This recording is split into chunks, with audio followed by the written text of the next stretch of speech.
Video ini adalah tentang hancurnya agama Islam. Teman-teman, adalah fakta. Agama Islam bukan akan hancur. Tetapi agama Islam sudah dan sedang menuju kehancuran. Halo sobat-sobat semuanya, jumpa lagi di channel Warta Kabar Baik. Selamat pagi buat yang menyimak video ini di pagi hari. Selamat siang, sore, dan malam buat yang menyimak di siang, sore, atau malam hari. Sobat-sobat, video-video di channel Warta Kabar Baik ini hanya dikhususkan bagi jiwa-jiwa atau orang-orang yang berpikiran terbuka ya. Bagi yang tidak berpikiran terbuka, skip aja deh. Oke, terima kasih semuanya. Jangan lupa subscribe, like, komen, dan share ya. Sampurasun, salam sejahtera, salam kebajikan, rahayu sagung dumadi. Semoga segala makhluk berbahagia. Oke, sahabat-sahabat, langsung yuk kita bahas ya. Kehancuran agama Islam adalah suatu keniscayaan. Ya, sekali lagi. Kehancuran agama Islam. Ya, bukan kehancuran Islam. Ya. Islam beda dengan agama Islam. Yang hancur adalah agama Islam, bukan Islam. Islam itu bahasa Arab, bahasa Inggrisnya surrender, bahasa Indonesianya berserah diri, berpasrah diri ya. Suatu sikap hidup berserah diri. Bahasa Arabnya aslimah atau Islam. Sikap hidup berserah diri tidak akan pernah hancur. Tetapi lembaga agama bikinan manusia yang diberi merek sebagai Islam niscaya sedang menuju kehancuran ya. Jadi ini sudah terjadi, bukan akan hancur lagi, tapi sudah menuju kehancuran. Sobat-sobat pemerhati channel Warta Kabar Baik ya. Video ini saya beri judul Hancurnya Agama Islam ya. Judulnya adalah Hancurnya Agama Islam. Di mana judul ini terinspirasi ya dari judul video yang pernah ditampilkan sekitar 3 tahun yang lalu dan juga 2 tahun yang lalu. Dengan judul yang agak berbeda tapi mirip ya. Yaitu video yang disajikan dalam channel YouTube Al-Mu'alim Center ya. Salah satu videonya 2 tahun yang lalu dengan judul 5 sebab kehancuran agama Islam di Indonesia. Ya. Nanti saya akan tampilkan juga ya apa yang disampaikan oleh channel YouTube Al-Mu'alim Center ini. 5 sebab kehancuran agama Islam di Indonesia. Dan di beberapa channel YouTube lainnya, salah satunya ada juga di channel YouTube Akhir Zaman ya. Tapi ini sekarang nama channel YouTube-nya sudah berubah ya. Video 3 tahun yang lalu judulnya Kehancuran Islam Indonesia tertulis di dalam Al-Quran. Itu judul thumbnailnya ya. Judul videonya adalah Umat Islam Indonesia diambang kehancuran. Dan kita semua juga bisa melihat di beberapa channel-channel yang lain juga informasi-informasi di sosial media, di Google dan sebagainya ya, yang memberitakan atau membahas hal yang sama, yaitu tentang kehancuran agama Islam. Oke teman-teman, sebelum nanti kita akan menyimak ya apa yang disampaikan oleh channel YouTube Al-Mu'alim Center. Ya, ini menarik ya. Karena ini disampaikan sekitar 2 tahun yang lalu ya. Belum terjadi gonjang-ganjing munculnya Buya Syakur Yassin yang begitu fenomenal ya, membongkar ya fakta-fakta sejarah Islam yang mengerikan ya. Itu belum muncul ya, sekitar 2 tahun yang lalu.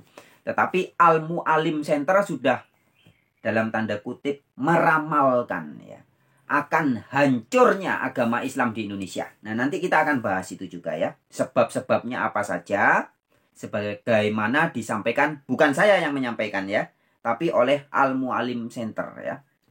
Oleh seorang ustadz di situ ya. Nah, tapi sebelum itu saya mengajak teman-teman menyimak baik-baik, perhatikan baik-baik ya. Suatu nubuatan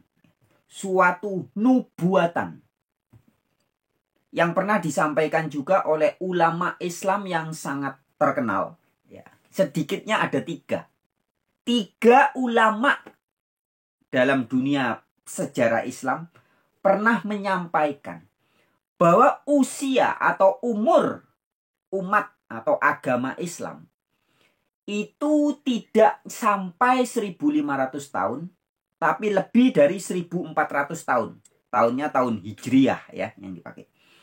Nah, oke, simak aja. Kita langsung simak ya cuplikan videonya. Berikut nih, perhatikan baik-baik. Ada 3 ulama atau 3 imam ya. Yang pertama, Ibnu Hajar Asqalani, seorang ulama pakar hadis. Beliau berkata umur umat Islam sampai 1476 Hijriah. Berikutnya, yang kedua. Ini yang sangat terkenal ya. Imam Asyuyuti. Kata beliau umur umat Islam sampai 1477 Hijriah.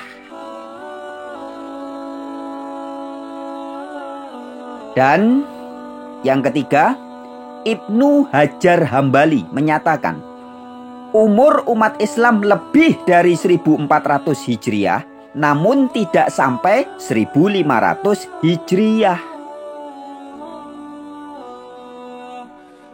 Ya, itulah informasi yang pernah kita terima atau yang tersebar, yang kita dapatkan ya dari sedikitnya 3 imam atau ulama yang cukup ternama di dunia ini ya. Imam Asqalani ya mengatakan usia umat Islam 1476 Hijriah. Nah ya. Sekarang tahun Hijriah berapa teman-teman? 1445.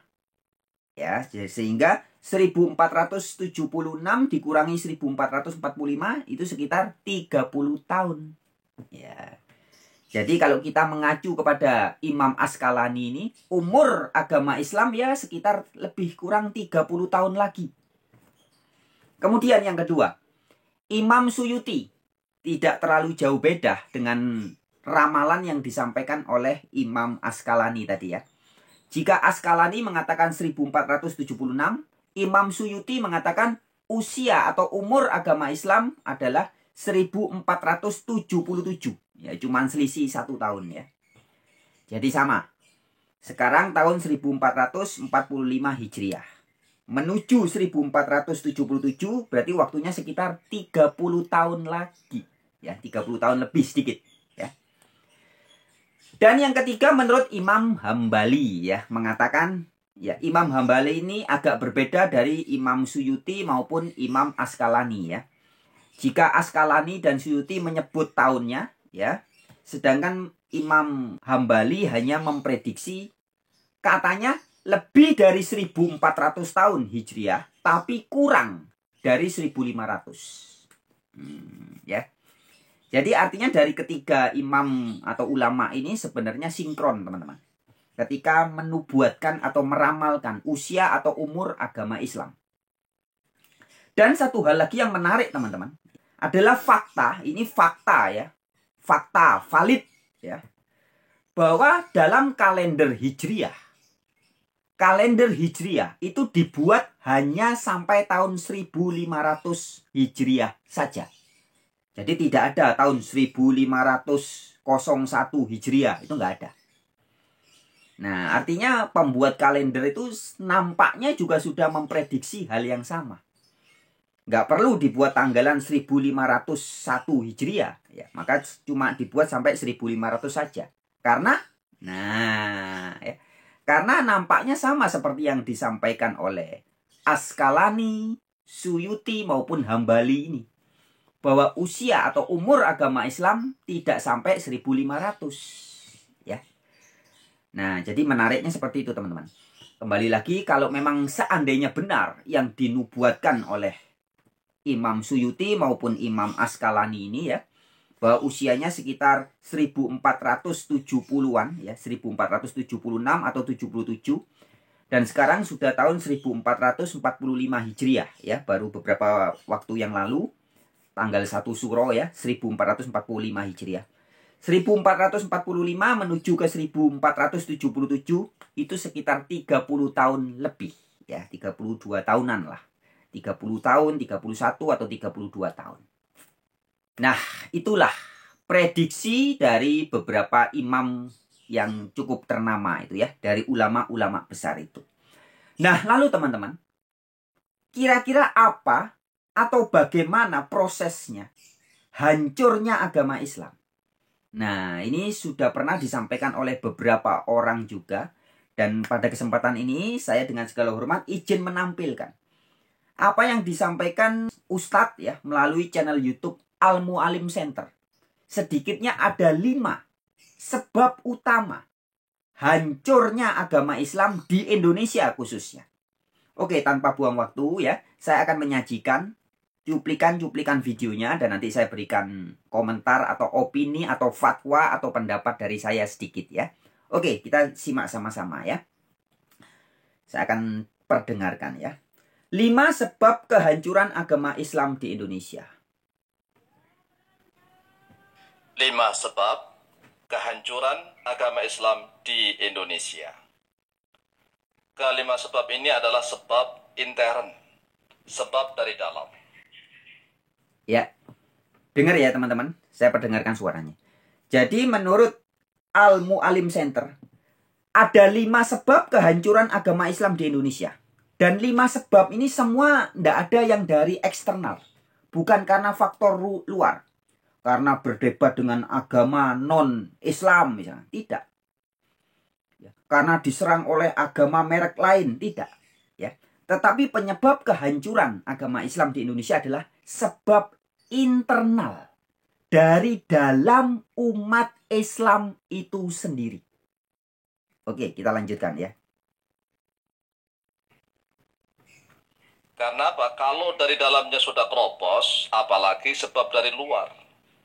Sebab dari luar itu kan musuh. Kalau memang dari dalamnya kuat, musuh sehebat apapun akan keok, akan kalah. Oleh sebab itu, kita perhatikan 5 sebab kehancuran agama Islam di Indonesia. Sebab yang pertama, terlalu fanatik agama, tidak cinta ilmu. Coba kita renungkan, kita perhatikan. Masing-masing kampung, masing-masing desa, yang mayoritas adalah penduduknya beragama Islam, itu rata-rata mereka fanatik tentang agama Islam. Sangat fanatik, sangat cinta. Tapi aneh, tidak cinta ilmu Islam. Artinya mereka... Iya, jadi betul tadi disampaikan oleh Al-Mu'alim ini ya. Kalau dalamnya kuat, meskipun dapat serangan-serangan dari luar, nggak masalah. Ya bermasalah sedikit lah, tapi tidak akan sampai menghancurkan. Tapi meskipun tidak ada serangan dari luar, kalau dari dalamnya sudah nggak beres, ya akan hancur dengan sendirinya. Nah, sebab utama, yang pertama dikatakan adalah ini rata-rata bodoh, hanya fanatik buta. Sehingga seperti kerbau. Kerbau itu bisa diarahkan kemana saja. Health is life. Keep yourself healthy with Bentar ya. vitamin C, an Ada antioxidant iklan. that fights free radicals and Terlalu fanatik seperti banteng yang nyeruduk, tetapi mudah dipancing oleh keadaan dan situasi. Yang paling berbahaya adalah orang yang terlalu fanatik buta, tetapi bodoh tentang ilmu agama. ya, jadi menurut Ustadz dari channel Al-Mu'alim Center ini, umat Islam Indonesia itu terlalu fanatik agama. Tapi tidak cinta ilmu. Jadi fanatiknya cuma sama organisasi agama merek Islam. Wis, pokoknya kalau sudah agama Islam digandoli. Tapi tidak cinta ilmunya. Nah, ini kita ingat ya. Pernyataan-pernyataan yang tegas disampaikan oleh baik Buya Syakur Yasin, kemudian oleh Gus Islah Barawi, kemudian juga ada Pak Said Agil Sirat, dan juga ada siapa namanya, Ustadz Muhammad Nasih ya, yang mengatakan bahwa umat Islam ini banyak yang tidak memahami ajarannya sendiri. Nah, kalau Buya Syakur Yasin dalam videonya yang sudah tersebar luas itu lebih tegas lagi mengatakan umat Islam ini suka bertengkar, goblok ya, tetapi merasa paling hebat ya, terbelakang tapi sering merasa paling hebat. Nah, itulah salah satu penyebab utama ya, fanatik terhadap agama tapi tidak cinta ilmu. Sehingga ketika ditampilkan seperti misalkan Buya Syakur Yasin ya, menampilkan ajaran-ajaran Islam yang asli. Maka yang fanatik ini ngamuk-ngamuk. Dianggapnya Buya Syakur Yasin sedang menista agama, menghina agama, merendahkan agama. Padahal yang disampaikan Buya Syakur Yasin ini adalah fakta. Teman-teman ingat beberapa tahun yang lalu juga, ketika Gus Yakut ya, Menteri Agama menghimbau supaya masjid toanya tuh jangan terlalu berisik, jangan terlalu keras. Nah, padahal yang disampaikan Gus Yakut ini adalah sesuai dengan ayat Al-Quran. Ada beberapa ayat Al-Quran, teman-teman, yang memberitahu kita bahwa kita itu tidak boleh mengeraskan suara pada waktu pagi maupun petang. Jadi mau siang atau malam tidak boleh mengeraskan suara. Tidak boleh menyebut nama Allah dengan suara keras. Itu tercatat di dalam surat 7 ayat 205. Jangan mengeraskan suara ketika sholat. Ya. Tercatat di surat 17 ayat 110. Sehingga Gus Yakut menghimbau supaya jangan pakai toa masjid itu terlalu berisik, mengganggu. Tapi apa yang terjadi? Gus Yakut malah dituduh apa? Menista agama, melecehkan agama. Loh, ini Menteri Agama Gus Yakut, anaknya Kiai NU, tapi malah dituduh menghina agama dan melecehkan agama. Padahal yang disampaikan Gus Yakut pada saat itu adalah kebenaran perintah Al-Quran. Nah, inilah sebagaimana disampaikan oleh Mualim Center tadi ya. Umat yang ngaku-ngaku Islam ini banyak yang fanatik kepada agamanya, tapi tidak berilmu, tidak cinta ilmu. Nah, ini membuat semakin cepat akan hancur ya agama ya, bukan Islamnya, tapi agama Islam akan hancur di Indonesia. Oke, kita simak lagi. Alasan atau penyebab yang kedua. Ini rata-rata. Kalau seandainya agama Islam disinggung sedikit, dijelek-jelekkan sedikit, wah fanatik buta. Langsung membara, emosi, marah. Barang siapa yang tidak marah Islam dihina, maka dia bukan Islam, begitu. Karena dia terlalu fanatik, tetapi bodoh tentang ilmu agama. Ini akan terombang-ambing seperti buih di lautan. Oleh sebab itu, kalau Islam ingin jaya, maka fanatiknya harus diimbangi dengan fanatik ilmu Islam. Nah ya, jadi kalau Islam ingin jaya, harusnya diimbangi dengan fanatik ilmu. Seperti disampaikan Muhammad Nasih dan juga Buya Syakur Yasin. Perbanyak ilmu. Jadi apa yang disampaikan Muhammad Nasih, kemudian juga Buya Syakur Yasin, dan juga sering juga saya sampaikan ya. Meskipun saya secara KTP tidak diakui sebagai beragama merek Islam ya. Tapi sebenarnya apa yang saya sampaikan ini sebenarnya justru saya ingin menopang hadirnya Islam-Islam yang sejati. Menjaga Islam tetap murni. Ya. Tetapi malah orang-orang seperti saya, Buya Syakur Yasin, Muhammad Nasih, malah sering dituduh sebagai merendahkan Islam, menghina Islam, menista Islam. Ya, inilah parahnya. Oke, kita lanjut dulu.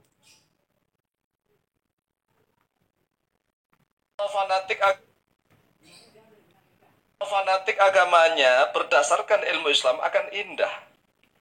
Dia akan bisa menggunakan politik Islam.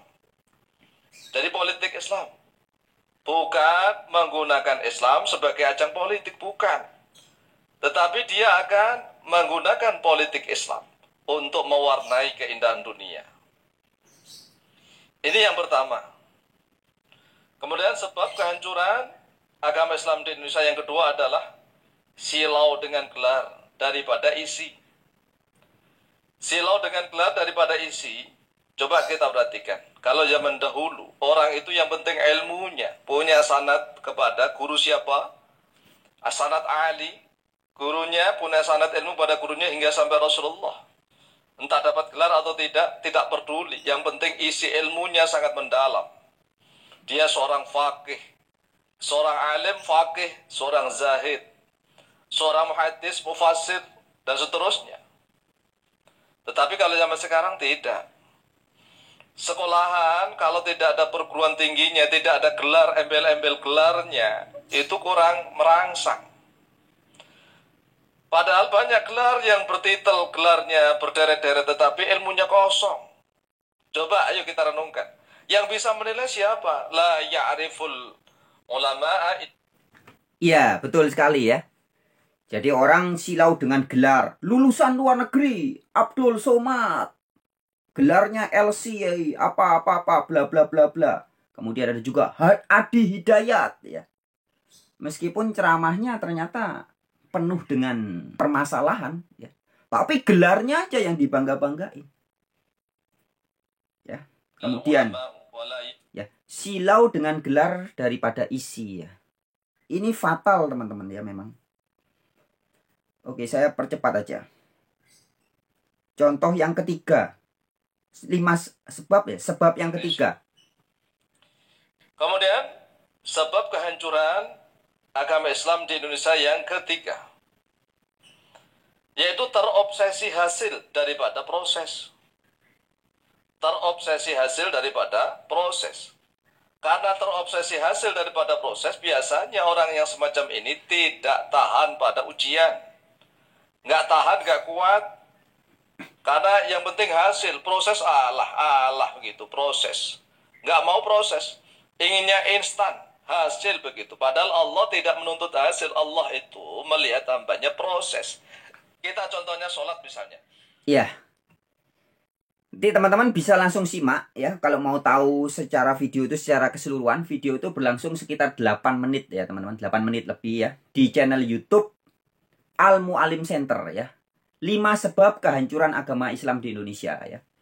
Jadi sebab yang ketiga adalah terobsesi hasil daripada proses. Kemudian sebab yang keempat ya, suka geger politik dan syahwat. Wah. Ya, jadi suka geger, betul sekali. Makanya kalau Buya Syakur Yasin dalam videonya yang terkenal juga mengatakan bahwa umat Islam tuh suka bertengkar, goblok, ya, tapi merasa paling hebat sendiri. Nah, itu kata Buya Syakur Yasin. Sama dengan kata Ustadz di Al-Mu'alim Center ini ya. Umat Islam itu suka geger. Kemudian yang kelima, terlalu banyak yang iri dengki. Nah, betul sekali. Ya. Sehingga di dalam antar agama yang sama-sama bermerek Islam, mereka saling iri dengki. Dan sekarang teman-teman bisa lihat. Ya. MUI itu kan dimusuhi macam-macam. Ribut dengan majelis taklim ini. MUI versus majelis taklim ini. MUI versus lembaga ini. MUI, Anda lihat nanti kalau cari di Google. MUI berseteru dengan ini, berseteru dengan itu, berseteru dengan ono, berseteru dengan ana. Dan terakhir gonjang-ganjing, MUI berseteru dengan Al Zaitun ya. Nanti akan terus ini. Ya. Oke, sekali lagi teman-teman silakan saya himbau teman-teman menyimak langsung kalau mau tahu 5 penyebab utama kehancuran agama Islam di Indonesia. Silakan simak di channel YouTube Al-Mu'alim Center ya. Saya tidak akan perdengarkan videonya secara keseluruhan ya. Intinya adalah benar, fakta ya. Ini faktual, valid apa yang disampaikan oleh Ustadz dari Al-Mu'alim Center itu ya, bahwa hancurnya agama Islam khususnya di Indonesia ya. Juga di dunia sebenarnya ya. Karena Indonesia termasuk terbesar di dunia ya yang ngaku-ngaku Islam ya. Nah, faktor utamanya adalah penyebabnya dari dalam, dari internal. Jadi agama Islam itu tidak dihancurkan dari pihak-pihak luar atau bukan karena sesuatu dari luar Islam ya, tapi justru dari dalam. Nah, ini banyak sekali tokoh-tokoh yang sudah menyampaikan hal ini. Nah, kemudian teman-teman, contoh ini contoh ya. Orang-orang yang atau kelompok yang faktanya saat ini memang terbukti sedang mempercepat hancurnya agama Islam di Indonesia. Kita bisa lihat. Contoh, saya berikan beberapa contoh. Misalkan ya, MUI yang ngaku Majelis Ulama Indonesia, tapi banyak menciptakan kegegeran huru-hara ya beberapa tahun yang lalu. Bulan apa itu? Ternyata ada oknum di dalamnya yang adalah bagian dari jaringan terorisme. Ya, itu MUI. Kemudian juga MUI sering ya itulah konflik dengan kelompok-kelompok lain. Nah, ini sadar tidak sadar, suka tidak suka, mau tidak mau, oknum-oknum MUI yang seperti itu jelas merusak citra agama Islam. Tidak bisa tidak. Ini sudah zamannya sosial media. Jadi artinya MUI mempercepat ya. Jika sikapnya selalu aneh-aneh begitu, yaitu mempercepat rusaknya, hancurnya agama Islam. MUI juga sudah terbukti menyebarkan tuduhan-tuduhan yang lebih menjurus kepada fitnah misalnya. Ya, dari kasus yang kemarin Al-Zaitun ya. Memfitnah Panji Gumilang, memfitnah begini, memfitnah begitu. Nah, ini kalau orang-orang yang sadar, orang-orang yang waras akan melihat betapa parahnya. Wah, MUI ini bahaya sekali. Gak bahaya tak? Ya bahaya. Ya, merusak Islam dari dalam. Kemudian selain MUI, ada juga tokoh-tokoh Islam radikal ya seperti Rizik Syihab, Bahar Smith, Egy Sujana dan teman-temannya yang selalu ngaku membela Islam, menjaga Islam. Tapi mereka nggak sadar atau mereka pura-pura nggak tahu atau memang nggak tahu bahwa sebenarnya sikap dan gaya-gaya mereka itu justru yang sangat menodai dan sangat merusak citra agama Islam. Banyak orang jadi takut dengan agama Islam, jadi jijik dengan agama Islam ketika melihat Bahar Smith, melihat Rizik Syihab, melihat kelompok-kelompoknya Egy Sujana dan teman-temannya itu. Orang jadi takut dengan agama Islam. Ya. Kemudian selain mereka ada siapa lagi? Orang-orang yang juga sering oknum-oknum ya, oknum tapi banyak yang sering melarang ibadah agama lain, merusak tempat ibadah agama lain. Itulah orang-orang yang sedang memamerkan kengeriannya, betapa menyeramkannya agama Islam. Nah, ya. Kemudian kalau teman-teman lihat di channel-channel YouTube ya, juga banyak pendebat-pendebat Islam ya, yang mengatasnamakan Islam ya, seperti Zulkifli M. Abbas atau Zuma, yang setiap hari selalu pamer kebenciannya terhadap agama lain ya. Kemudian juga ada Agustan dan teman-temannya ya. Kemudian ada juga Ustadz yang super duper ngawur ya, Ahmad Kainama itu, yang ngaku-ngaku mu'alaf itu juga sepertinya dia membela Islam, ngakunya kan membela Islam, menjaga Islam. Tapi praktek kenyataan justru mempermalukan Islam habis-habisan. Itulah yang dilakukan oleh ustadz-ustadz itu ya. Kemudian siapa lagi ya?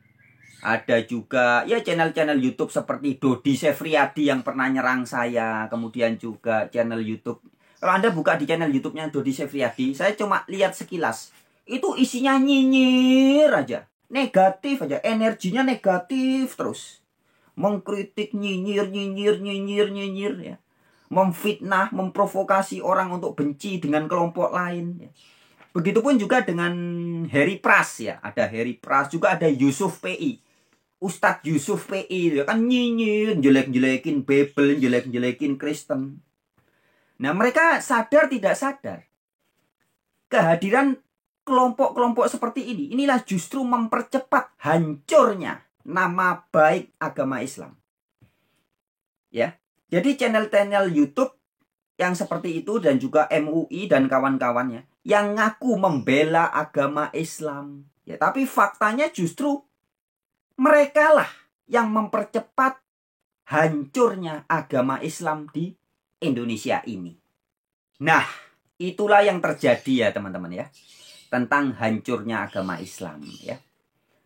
Jadi munculnya juga tokoh-tokoh seperti Buya Syakur, Pak Said Akil Sirot yang juga memulai mengungkapkan ajaran-ajaran sejarah-sejarah Islam dan ajaran-ajaran yang diklaim sebagai ajaran Islam yang problematik, yang penuh masalah, saling perang, saling bunuh-bunuhan, saling konflik dan sebagainya.